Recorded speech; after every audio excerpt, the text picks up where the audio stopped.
Plante Moran CRESA has done for us these several years, putting together these reports. The continuity of having these reports year after year done with such great detail, as you will see, is a real asset to the district. And so thank you, Mr. Wills, and we'll turn it over to you. Thank you, Dr. Glass and President Van Ooyen, board members. Good evening. This actually is our 9th year providing demographics and enrollment projections for the Bloomfield Hills schools. Real quickly, for those that may not be familiarized, we are recognized by the Department of Treasury to actually provide enrollment projections for school districts. We do a lot of other plethora of activities, but really here to focus more on that enrollment projections going forward. Who we do it for? We do enrollment projections for about 60 districts and several ISDs across the state of Michigan. So how do we do the demographic enrollment projections? It's usually good to kind of take a step back and really explain what's happening globally in the United States, what's happening in the state of Michigan, even right here in Oakland County, then ultimately what's happening in the Bloomfield Hills schools.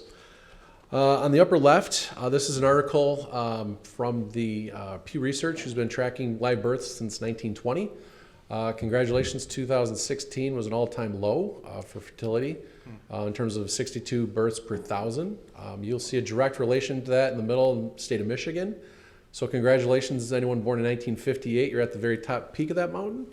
The last major, I'll call it major growth, was in 2000, which you'll see here on the upper right-hand side, which is the state of Michigan and also Oakland County. We'll blow up that slide here a little bit because there is some direct impact as it relates to Bloomfield Hills schools. So again, this is just what's happening kind of globally across the United States, Michigan, and then the county itself. So Plante Moran CRESA, we do a lot of demographic searches for large corporations, nonprofits, and school districts. You're usually familiarized with a 1 mile, 2 mile, 3 mile radius, and you're able to look at the demographic report. Back in 1999-2000, we realized we could actually draw school districts' boundaries and give you that exact same information that large corporations would look at to place a call center or, let's say, manufacturing plant or a business services. We do look at the cohort survival forms produced by the district. Again, there's the fall count and also the spring count. For those that you may not be familiar, that is how the school districts actually get their funding. You may pay local taxes and you think it all goes directly to the schools. It actually is based on the number of students that are found on the count days in the fall and both in the spring. We also take a look at what's happening in Oakland County and also the state of Michigan. So we're going to kind of take a look at some of those data points here. This is that slide that we showed earlier. So congratulations to those seniors that just graduated. Most of you were born in 2000. My son was born in 2000, so he's one of those 16,235 individuals that were born in Oakland County that year. If you move to the far right, it was just over 13,600 births in 2016. The 2017 audit information is still being accumulated by the Department of Health and Services. But if you take a look, that's roughly 2,350 kids every year over the last 10 years. So you take a look at what's happening in the county, and you see this decreased birth rate. Now the good news is there's actually people moving into different districts in different areas of Oakland County, which is offsetting some of those declining live births. So let's take a look at some of those numbers as we look at it. So this is one of our demographic pages that we take a look at. So that first column you'll see is the primary area, Bloomfield Hills. In that black polygon that you looked at, there's 11,365 families. There's a total number of households of 15,571. The average household size is 2.49 individuals. Median household size is 2.7. Most importantly, the median age of householder is 60.5. For those districts that are experiencing significant growth, i.e. South Lyon and Brighton and others, that number's in the high 30s and low 40s. We take a look at the number of households with actual school-aged children, which of those total households, 33.1%. The number of those households that have K-12, because remember, school age is PK through 25, or 26 actually, that's 1.42 kids per household per housing unit. So again, the total number of, I'll call it pillows, as we call them, is 0.33. The average median year moving into the district is 2003. The next one to look at is how many of those are actually enrolled in a PK-12 program within that black polygon. So you see the number of 7,312. That last year, that number was 7,424. So we're seeing a decrease of the number of school-age children that are PK3, and we have some charts in subsequent pages that will kind of outline that. The next is we break it down by pre-primary and both between public and private. So you'll see here that 43.5% are enrolled in a public pre-primary, i.e. a blooming program. More importantly is that 56.5%. So again, if you look at how to attract students potentially into the district, because the numbers that we'll show you here is once kids come to Bloomfield Hills schools, they typically stay all the way through 12th grade. The enrolled in K-12 is 76.68. Last year, that number was just slightly higher, so there was about a 0.5% increase of those choosing a private education versus the public schools. The state average is roughly 10.64%. In Oakland County, it's 13.7% of that private to public going forward. The next slide is we take a look at that breakdown of the 0 to 5 because that's your feeder systems into the kindergarten programs. Then we break it into the next 6 to 11-year-olds, the 12 to 17-year-olds, and then the 18 to 24-year-olds. So on the right-hand side, you'll see there's a 1.1% decrease. Again, that's a direct correlation of the declining birth rate, but we're also keeping track of those individuals moving into the district. About a 0.2% decrease at the elementary level, a 2.1% at the middle school and high school level. And sorry for those parents that thought your kids were going off to college, there's a 1.1% increase of those 18 to 24-year-olds staying in that district after graduation. Yes. This chart really just shows that exact same information. And remember, this is the total age groups within the boundary. So this is not just Bloomfield Hills schools. This would be that 23-24% that are also choosing private education. Also, students that may be in the district that go, let's say, out of the district to other public entities. But you'll see the blue diamond at the very bottom. That is the trend for the 0 to 5s, which almost has a direct correlation to those live births that we saw.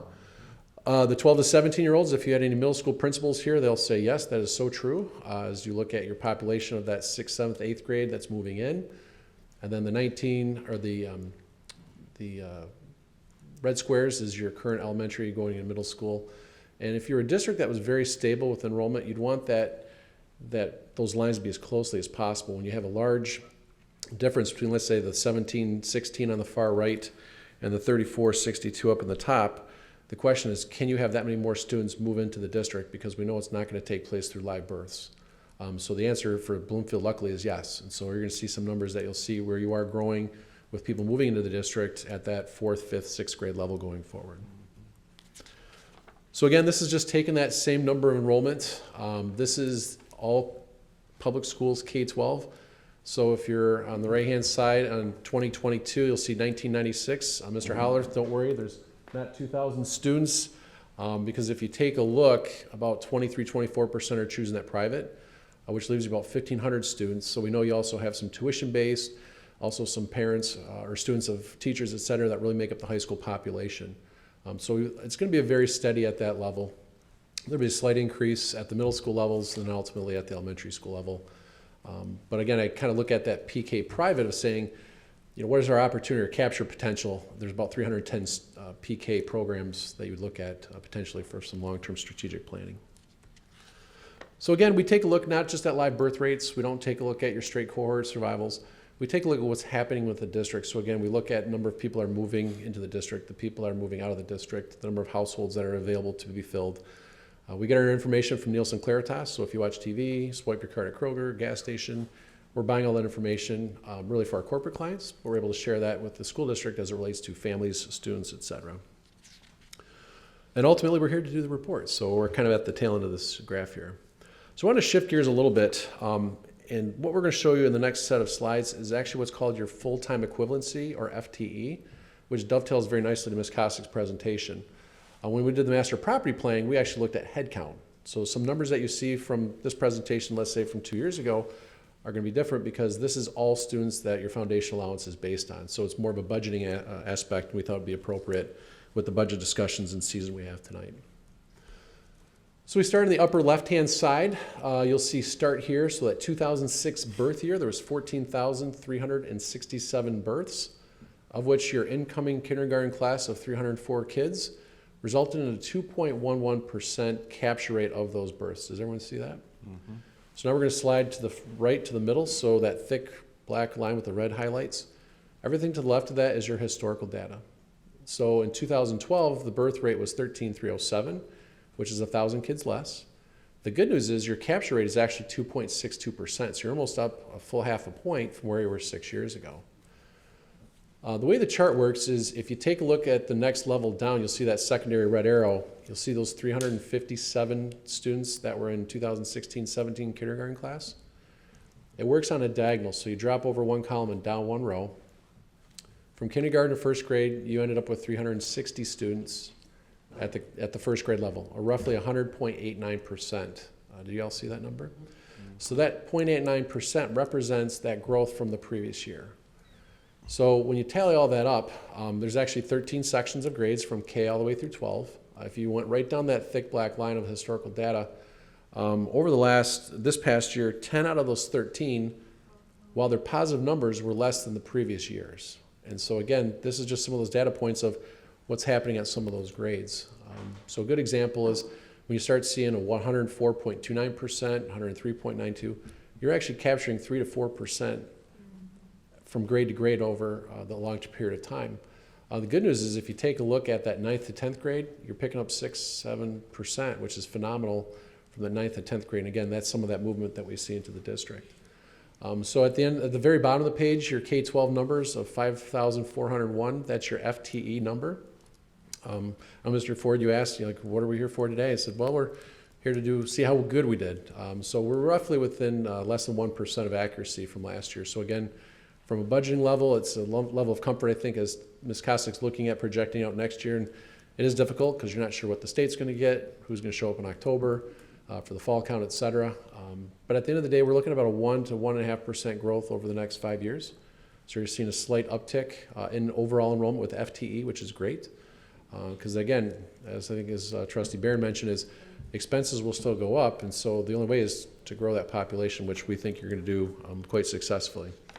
The next slide, again, it looks a lot, I'd say better, but that's that 1% to 2% growth. So from an FTE equivalency standpoint, about 5,800 students the next 5 years going forward. And again, that's just based on those number of students that are moving into the district, more capture rate of those live births. And as we showed, that live birth is actually going up, but we just don't think it's going to be at that level where we were in 2000 going forward.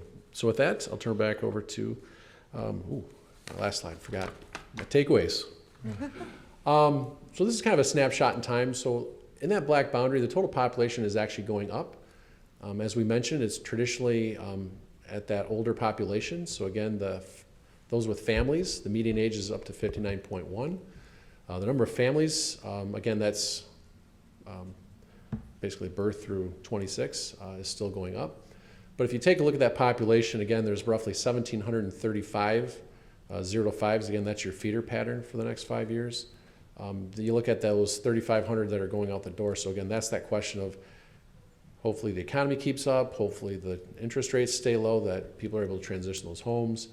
But at the end of the day, again, we're roughly that 98% accuracy going forward. So with that, I'll turn back over to the board for any questions. Yes, Paul. All right. Thanks again. Thank you.